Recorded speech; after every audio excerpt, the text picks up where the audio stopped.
Feliz Año Nuevo desde el Real Instituto Elcano. 2026 ha comenzado con abundante actualidad internacional, desde la intervención militar estadounidense en Venezuela hasta las presiones de Estados Unidos para hacerse con Groenlandia o las protestas en Irán. Además, en 2026 celebramos el 25 aniversario del Real Instituto Elcano. En este año de celebración miraremos al pasado, pero sobre todo al futuro, como haremos en este episodio. Os animamos a todos y a todas a manteneros informados sobre las actividades y publicaciones especiales que haremos para conmemorar este hito. Soy Blanca González. Y yo, Fernando Gijón. Y esto es Conversaciones Elcano, el podcast del Real Instituto Elcano, donde analizamos cómo nos afecta lo que pasa en el mundo. En el episodio de hoy haremos un balance de 2025, donde repasaremos qué ha cambiado en el mundo en los últimos 365 días y cómo interpretar el inicio del 2026.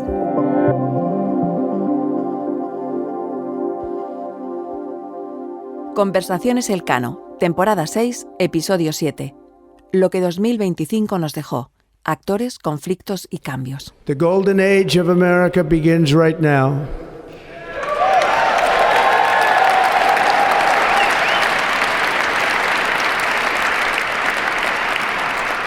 From this day forward, our country will flourish and be respected again all over the world.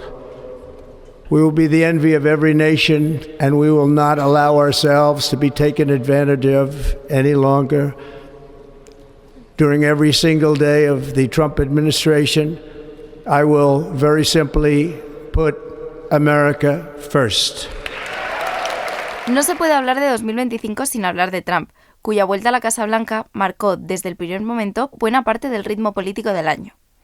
2025 ha sido un año en el que los intereses y objetivos del presidente estadounidense han reactivado debates sobre comercio, seguridad y cooperación global. Todo ello se ha desarrollado bajo el mantra de la soberanía nacional y el ya bien conocido América Primero. En materia de política interior, se destaca la deportación masiva de inmigrantes irregulares y las tensiones que esto generó con líderes como Sheinbaum en México o Petro en Colombia. Otro de los incontestables ejes clave ha sido la política comercial. Los aranceles han sido uno de los principales caballos de batalla de Trump y por ello eternamente presentes en la conversación pública. No en vano, la Fundeu, la Fundación del Español Urgente, eligió arancel como la palabra del año 2025. La imposición de estos aranceles creó tensiones con los principales socios comerciales de Estados Unidos y reforzó la tirantez y competencia con China. Además, en materia de economía, la aprobación de la One Big Beautiful Bill ha tratado de cambiar el rumbo económico del país, principalmente en su gestión de subvenciones para la sanidad, con clara tendencia hacia aumentar el déficit presupuestario. 2025 ha sido también un año marcado por la continuidad de conflictos surgidos en años anteriores. La guerra en Ucrania y el conflicto de Gaza han seguido condicionando la agenda internacional. Y también en este punto Trump asumió un papel principal para tratar de firmar acuerdos de paz entre Ucrania y Rusia, así como Palestina e Israel. La seguridad, y en particular su financiación, ha sido otro de los grandes asuntos del año. En la cumbre de la OTAN celebrada en La Haya, tras meses de negociación e incertidumbre sobre el resultado, los países aliados acordaron un compromiso de gasto del 5% anual del PIB en defensa. No solo las cifras han ocupado el debate, la cuestión cualitativa también ha estado encima de la mesa. Hay varios interrogantes. Si se va a invertir más, ¿dónde debe destinarse esa inversión? ¿Qué capacidades críticas deben priorizarse o cuál debe ser el papel de Europa en todo ello? En paralelo, 2025 también ha sido un año clave para la cooperación internacional y el desarrollo. Estados Unidos cerró su Agencia para el Desarrollo Internacional, provocando la desaparición de uno de los principales actores del desarrollo. Al mismo tiempo, en Sevilla se celebró la cuarta Conferencia Internacional sobre Financiación para el Desarrollo, donde se debatió, entre otras cosas, el futuro de la cooperación global, independientemente de esta agencia estadounidense. Otro acontecimiento que contó con protagonismo estadounidense fue la elección de Robert Francis Prevost como primer papa de dicho país, bajo el nombre de León XIV. Por último, en el apartado tecnológico, la carrera por la inteligencia artificial ha obtenido mayor impulso si cabe este año. 2025 empezaba con el lanzamiento de DeepSeek, suponiendo la entrada de China como competidor a los modelos de lenguaje estadounidenses como ChatGPT o Gemini. En este episodio vamos a repasar los principales acontecimientos internacionales del pasado año y apuntar a los principales desafíos al inicio de este 2026. Para ello, tenemos con nosotros a Charles Powell, director del Real Instituto Elcano. El objetivo del episodio es entender qué dinámicas han marcado el año que ya ha terminado y qué podemos esperar del siguiente. Más allá de los acontecimientos concretos, lo que está en juego es el orden internacional que se está configurando. Bienvenido, Charles, y gracias por venir hoy a Conversaciones Elcano. Muchas gracias a vosotros por la invitación. Bienvenido, Charles.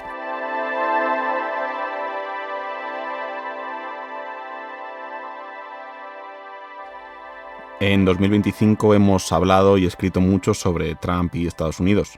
¿Con qué 3 palabras definirías la vuelta de Trump a la Casa Blanca?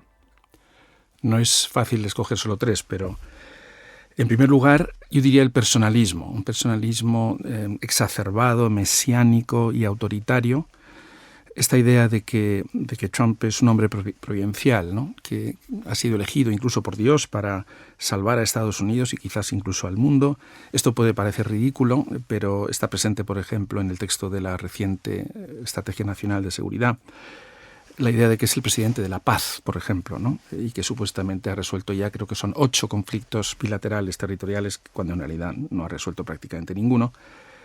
Y además da igual que esto, digamos, se lo crea él o no. Lo que realmente importa es que sus seguidores en el movimiento MAGA se lo creen. Segundo concepto, segunda idea podría ser el revisionismo, ¿no? La idea de que Estados Unidos básicamente ya no está contento con el mundo que en buena medida creó después de la Segunda Guerra Mundial. Estados Unidos ya no cree en su papel como hegemón benévolo, no cree en el orden internacional basado en reglas. Los historiadores discutimos mucho a qué otro presidente se puede parecer, y a veces se dice que se parece a Andrew Jackson, que fue presidente de 1829 a 1837. Bueno, quizás haya elementos jacksonianos. En todo caso, este revisionismo es un revisionismo transaccional, que no cree en la existencia de alianzas permanentes, solamente en la existencia de intereses nacionales, y que por lo tanto lo que pretende es destruir el orden existente, ¿no? Estados Unidos ya no quiere responsabilidades globales, ya no quiere ser the shining city on a hill, cree básicamente en la ley de la fuerza, no en la fuerza de la ley. Y el tercer concepto podría ser el neoimperialismo. Estamos ante un mundo que, según Trump, debería estar dividido en imperios o dominado por 2 o 3 imperios, Estados Unidos, China, Rusia, con sus respectivas zonas de influencia. Y esto se está viendo muy claramente de nuevo en la Estrategia de Seguridad Nacional en relación con lo que se dice sobre el hemisferio occidental. Y aquí lo importante es subrayar que no hace falta dominar un país para ejercer vasallaje en el mismo. Sigamos con esta idea de qué cambios se están ejerciendo en la trayectoria de Estados Unidos. Te queríamos preguntar más por la estrategia de seguridad que mencionabas. ¿Qué prioridades está marcando? ¿Qué podríamos esperar de este nuevo año?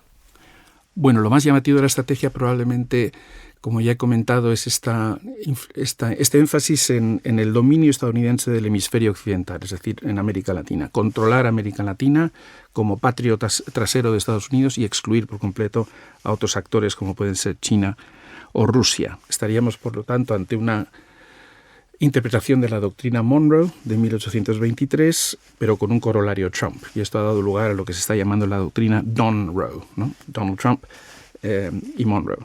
Y esto ya se vio cuando habló del Golfo de América, se ha visto con el Canal de Panamá, más recientemente Venezuela, y la duda es si se aplicará también en Cuba y Colombia.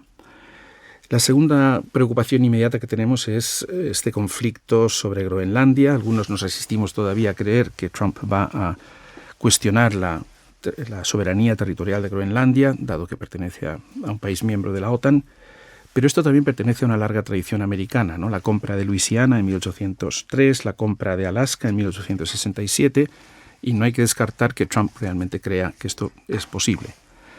Tercera duda, Ucrania. ¿Hasta qué punto ha entendido Trump que Rusia no quiere una paz razonable? ¿Va a seguir ejerciendo presión, casi más presión contra Zelensky que contra Putin? Esto es algo que todavía no está claro. En cuarto lugar, dependerá todo esto mucho de su relación con nosotros, con sus aliados. Para mí el aspecto más preocupante de la estrategia de seguridad fue precisamente el desprecio, la animadversión que destila, ¿no?, hacia la Unión Europea y hacia los europeos en general, y sobre todo su voluntad de interferir en nuestros procesos políticos internos. Y en cuarto lugar, el otro elemento constante creo será la rivalidad sistémica con China, pero aquí parece que se abre camino a una especie de pacto de no agresión. Es decir, de acuerdo con esta filosofía de la división del mundo en esferas de influencia, Trump acepta que en el fondo Estados Unidos no puede derrotar a China, simplemente puede contenerla. Y aquí la gran pregunta es si lo que ha ocurrido en Venezuela puede animar a los chinos a actuar en relación con Taiwán. Y la pregunta realmente importante es si Trump defendería a Taiwán contra un ataque chino. La verdad es que a fecha de hoy resulta muy difícil decirlo. Para cambiar un poco de actor, queríamos preguntarte por la Unión Europea.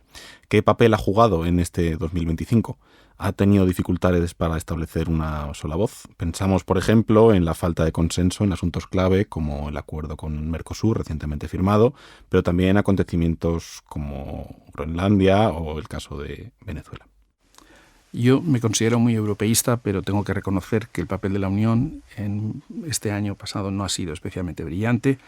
También tenemos que ser un poco humildes. La Unión Europea representa el 15%, menos de hecho, del Producto Interior Bruto Mundial y menos del 10% de la población mundial. Seguimos pensando en nosotros mismos como un gran actor global, pero en realidad somos una potencia o somos un actor menguante, ¿no? Ante todo, yo diría que somos un mercado interior de 450 millones de habitantes.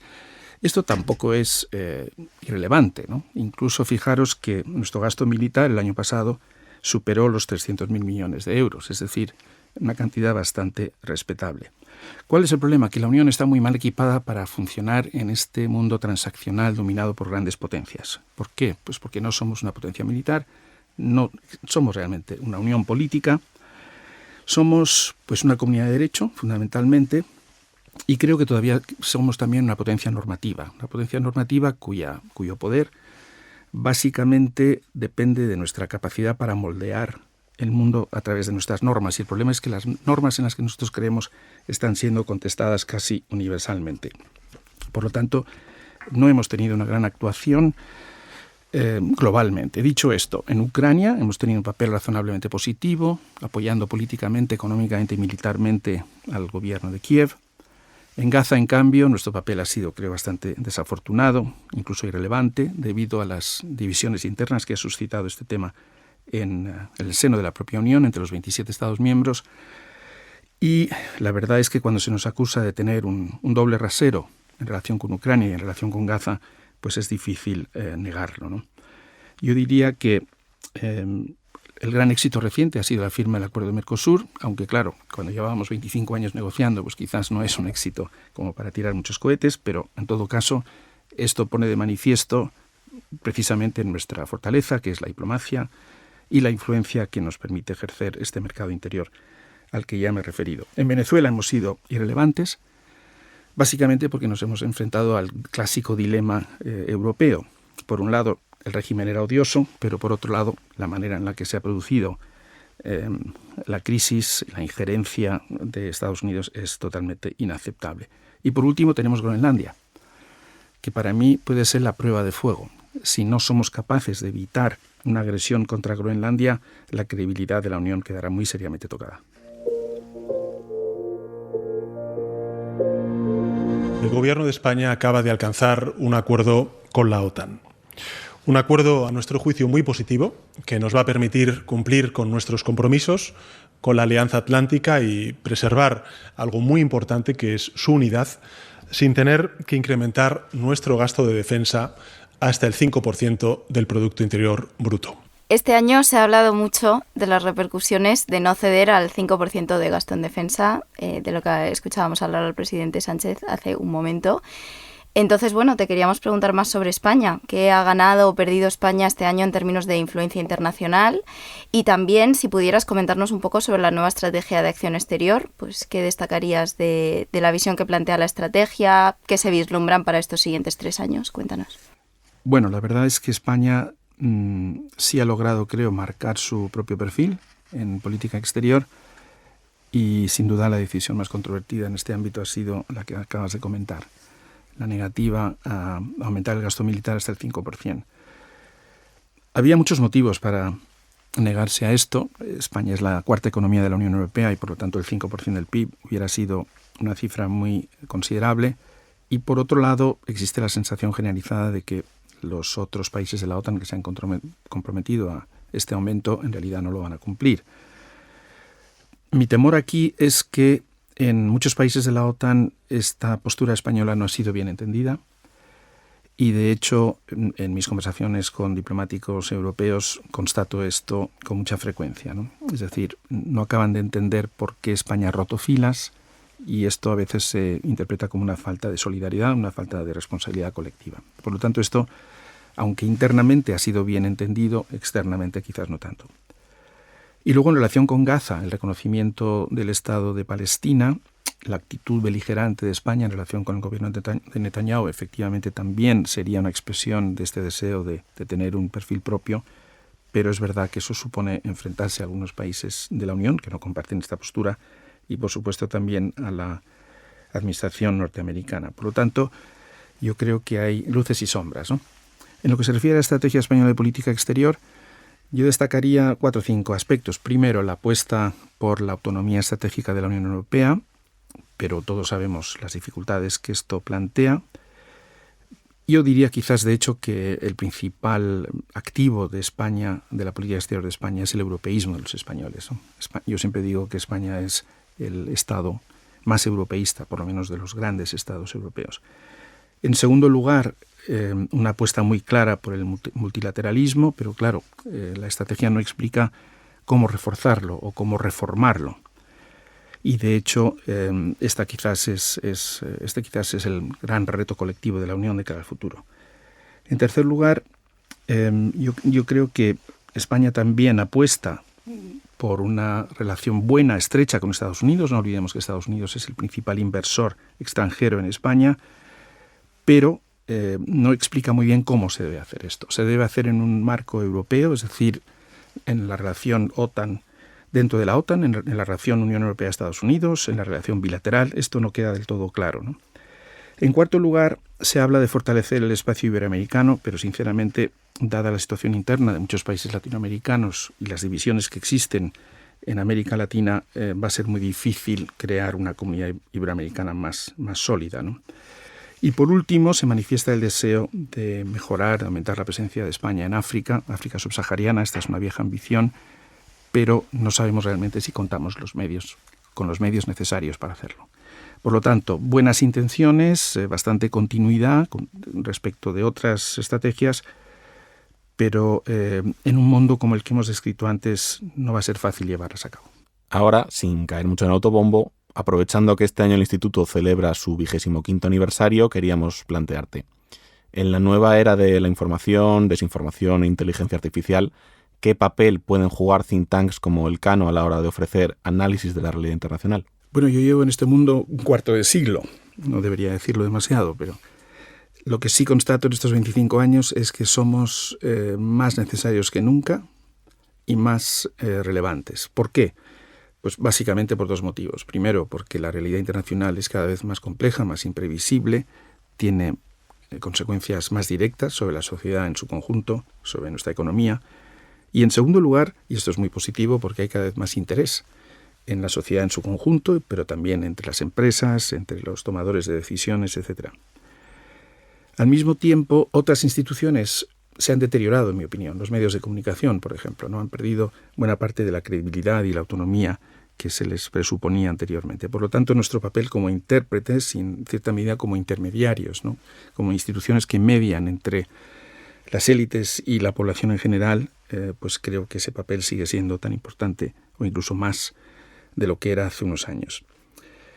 La inteligencia artificial sí es cierto que plantea retos especiales, ¿no? Pero esto también es cierto del mundo académico, del mundo de los medios de comunicación, y yo prefiero verlo como una oportunidad, no solamente como un reto. Aquí la clave para nosotros internamente será saber incorporar la inteligencia artificial a nuestro trabajo diario, ¿no? Cotidiano, y eso es en lo que estamos, como sabéis. Vamos a hacer un poco lo que hacemos los think tanks, de intentar prever lo que va a pasar. Si los próximos 3 años siguieran el ritmo de 2025, ¿qué aspecto crees que tendría la arena internacional? ¿Qué cambios se podrían esperar? Y sobre todo, ¿qué papel crees que jugaría España en ese contexto? Bueno, en primer lugar, vamos hacia un mundo crecientemente multipolar, dominado, por supuesto, por la rivalidad fundamentalmente tecnológica, pero también económica en general, e incluso militar entre China y Estados Unidos. Pero esto no agota la complejidad del mundo internacional, ¿no? Es fundamentalmente porque los otros polos en este orden multipolar también cuentan. En segundo lugar, creo que veremos un auge, ya se está produciendo en cierta medida, pero más nítido, de ciertas potencias medias que son transaccionales, que no se casan con nadie, que tienen a menudo recursos críticos a su disposición y eso les permite, digamos, relacionarse con los grandes polos, los grandes estados, los grandes imperios, con mayor autonomía de lo que cabría esperar.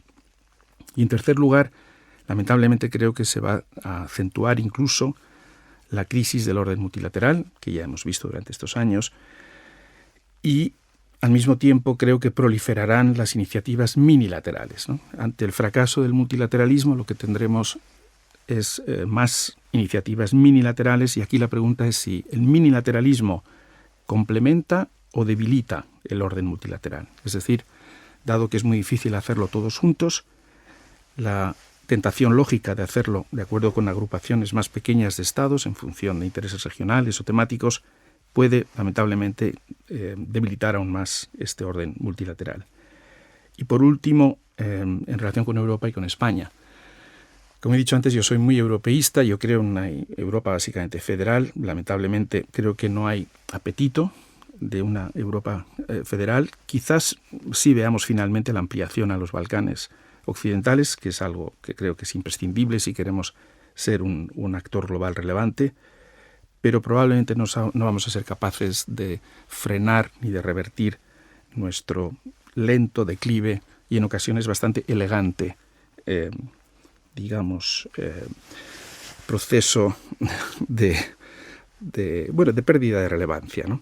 Esto a los europeos es algo que sabemos hacer bastante bien. En relación con España, aquí hay elementos positivos, la situación económica española es buena, pero me preocupa fundamentalmente la polarización y la fragmentación de la política española, porque si uno no es sólido, no es fuerte, no es coherente dentro, difícilmente lo puede ser fuera.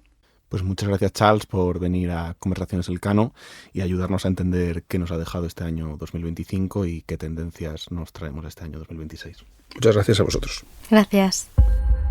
Conversaciones Elcano. ¿Cómo nos afecta lo que pasa en el mundo?